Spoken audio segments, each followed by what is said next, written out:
Bismillahirrahmanirrahim. Assalamualaikum warahmatullahi wabarakatuh.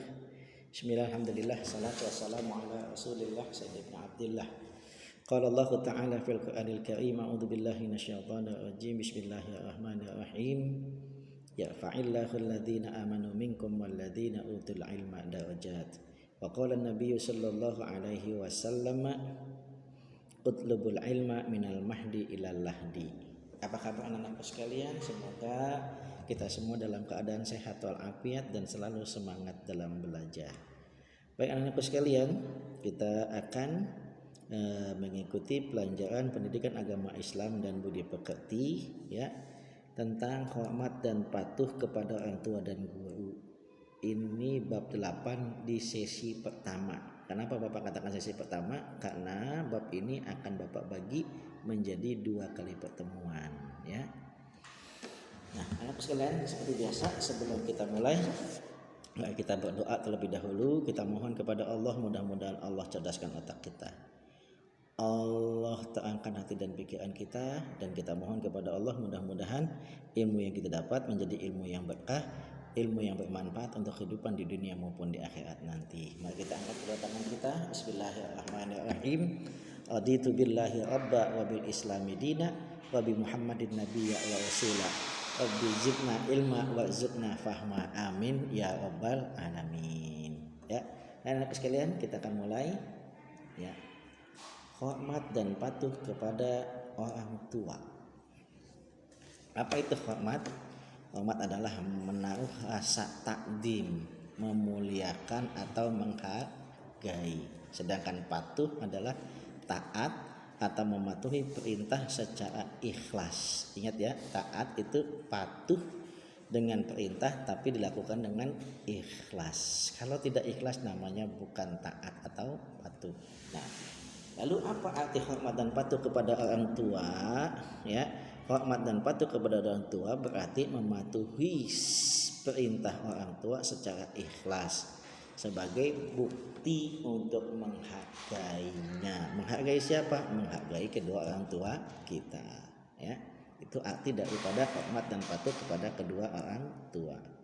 Nah, di dalam Al-Qur'an perintah ya untuk mematuhi perintah orang tua selama itu hal-hal yang baik terdapat dalam surat Ali Imran, surat Luqman ayat 14. Wa wassaynal insana biwalidayhi hamalathu ummuhu wahnan ala wahni wa fisaluhu fi amain anishkurli wali walidayya ilayyal masir. Allah yang berbicara. Dan kami perintahkan kepada manusia untuk berbuat baik kepada kedua orang tua, maksudnya kepada ibu dan bapak. Ibu yang telah mengandung ya selama 9 bulan dengan rasa yang amat lemah ya, kemudian menyapihnya atau menyusuinya selama 2 tahun. Bersyukurlah kepadaku, kata Allah ya, dan kepada ibu bapakmu ya, dan hanya kepadakulah kalian semua akan kembali. Artinya di sini Allah minta kepada kita ya untuk mematuhi perintah orang tua kita selama itu mengandung hal-hal yang baik ya. Apalagi kepada ibu kita yang sudah mengandung kita selama 9 bulan ya, dengan rasa yang cukup menderita ya. 9 bulan ibu kita mengandung kita ya. Kemudian begitu kita dilahirkan ya, ibu kita menyusui kita selama 2 tahun. Nah, begitu besarnya pengorbanan ibu kita, maka kita diminta oleh Allah untuk mematuhi ya semua perintah orang tua kita selama itu adalah hal yang baik, hal-hal yang tidak melanggar aturan agama. Nah, itu adalah sebagai bukti kalau kita mensyukuri nikmat Allah. Ya. Kemudian nah, dalam hadis pun ya, Nabi Muhammad sallallahu alaihi wasallam bersabda, An Abdullah bin Mas'ud radhiyallahu an Sa'altu Rasulullah sallallahu alaihi wasallam, qultu ya Rasulullah ayyu a'mal afdal, qala as-salatu ala miqatiha. Qultu summa ayy, qala summa birrul walidain. Qultu summa ayy, qala al-jihadu fi sabilillah.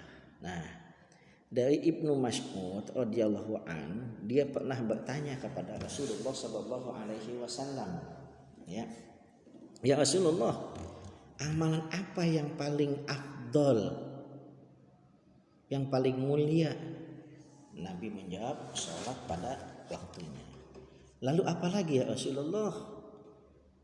Lalu Rasulullah menjawab, birrul walidain, berbakti kepada kedua orang tua. Qultu summa ayy. Kemudian Ibnu Mas'ud bertanya kembali, lalu apa lagi ya Rasulullah? Al jihad fi sabilillah. Jadi amalan yang paling afdol yang pertama adalah salat tepat waktu, kemudian berbakti kepada kedua orang tua, dan yang ketiga adalah jihad fi sabilillah. Dari hadis ini menjelaskan kepada kita bahwasanya kita sangat-sangat dianjurkan untuk berbakti kepada kedua orang tua kita, ya. Nah, kemudian bagaimana bentuk hormat dan patuh kepada orang tua? Yang pertama mendoakan, ya. Kita harus rajin-rajin mendoakan orang tua kita. Karena kenapa? Orang tua kita yang sudah mengasuh kita, yang membesarkan kita, memberi nafkah kepada kita, menyekolahkan kita. Ya, doanya apa? Ya, Rabbighfirli wali walidayya warhamhuma kama rabbayani shaghira. Ya, kita doakan kedua orang tua kita. Kemudian contoh lainnya, santun saat bertutur kata. Ketika kita bertutur kata dengan orang tua kita, usahakan jangan pernah suara kita lebih keras, ya, dibandingkan dengan suara orang tua kita. Ya, kita harus bicara dengan tutur kata yang santun dan sopan. Ya. Kemudian yang ketiga, tidak berbicara dengan suara yang keras atau lantang ketika kita berbicara dengan orang tua kita, itu tidak sopan, ya. Kemudian saat kita akan berpergian kemanapun, entah mau sekolah, entah itu mau sholat di masjid, entah itu untuk hal-hal yang kebaikan, pada saat kita mau pamit dari rumah kita, hendaklah kita mencium tangan kedua orang tua kita sambil pamitan kepadanya. Nah, kemudian itu adalah contoh hormat dan patuh kepada orang tua kita.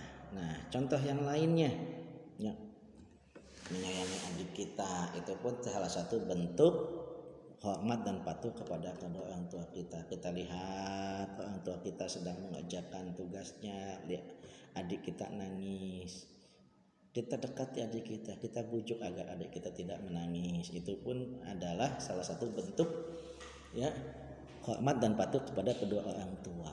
Kemudian ketika kita melihat orang tua kita begitu sibuk, ya, dengan pekerjaannya, hendaknya kita membantu meringankan pekerjaan sebisa kita, semampu kita, ya. Kemudian giat belajar, itu pun adalah satu bentuk kepatuhan kita kepada orang tua kita. Ketika kita malas belajar, sedangkan orang tua kita sudah mengeluarkan usaha untuk membiayai kita untuk sekolah, kemudian kita malas-malasan, artinya kita tidak menghormati orang tua kita. Apalagi saat orang tua kita sakit, ya, sebisa mungkin kita harus bisa merawatnya, paling tidak menghiburnya, ya. Itu adalah salah satu bentuk dari contoh-contoh patuh kepada kedua orang tua. Mudah-mudahan kita bisa melakukan itu semua, ya. Kemudian, nah, aku sekalian, ini saja, ya, materi yang Bapak sampaikan pada hari ini, ya. Mudah-mudahan sekali lagi walaupun hanya sedikit, ini mudah-mudahan ada manfaatnya untuk kita semua. Bapak ulangi, jadi hormat dan patuh itu artinya mematuhi semua perintah kita dengan hati yang ikhlas sebagai bukti kita menghargainya, ya. Nah, ini sebagaimana yang diperintahkan oleh Allah di dalam Quran surat Luqman ayat 14. Begitu pula dengan hadis yang disampaikan oleh baginda Nabi. Jadi 3 amalan yang paling afdol. Ya, ketika Ibnu Mas'ud bertanya kepada Rasulullah, yang pertama menjalankan salat tepat pada waktunya, yang kedua berbakti kepada kedua orang tua, yang ketiga adalah jihad fi sabilillah. Adapun contoh-contoh ya hormat kepada kedua orang tua sudah Bapak jelaskan tadi ya. Ini hanya sebagian contoh saja, masih banyak contoh-contoh lainnya ya. Kita mudah-mudahan kita semua bisa ya mematuhi perintah orang tua kita, menghormati kedua orang tua kita, taat kepada kedua orang tua kita. Insya Allah kalau kita hormat dan patuh kepada kedua orang tua kita, hidup kita akan berkah baik di dunia maupun di akhirat nanti. Amin ya rabbal alamin. Baik anakku sekalian, sampai di sini perjumpaan kita kali ini, dan tidak ada tugas ya. Kali ini tidak ada tugas. Yuk kita doa kepada Allah sebelum kita tutup. Kita mohon kepada Allah mudah-mudahan ilmu yang kita dapat menjadi ilmu yang berkah dan ilmu yang bermanfaat. Amin ya rabbal alamin. Bismillahirrahmanirrahim. Rabbana anfa'na bima 'allamtana wa 'allimna ma yanfa'una. Rabbana atina fid dunya hasanah wa fil akhirati hasanah wa qina adzabannar. Walhamdulillahi rabbil alamin. Cukup sekian dari Bapak, kurang lebih mohon maaf. Assalamualaikum warahmatullahi wabarakatuh.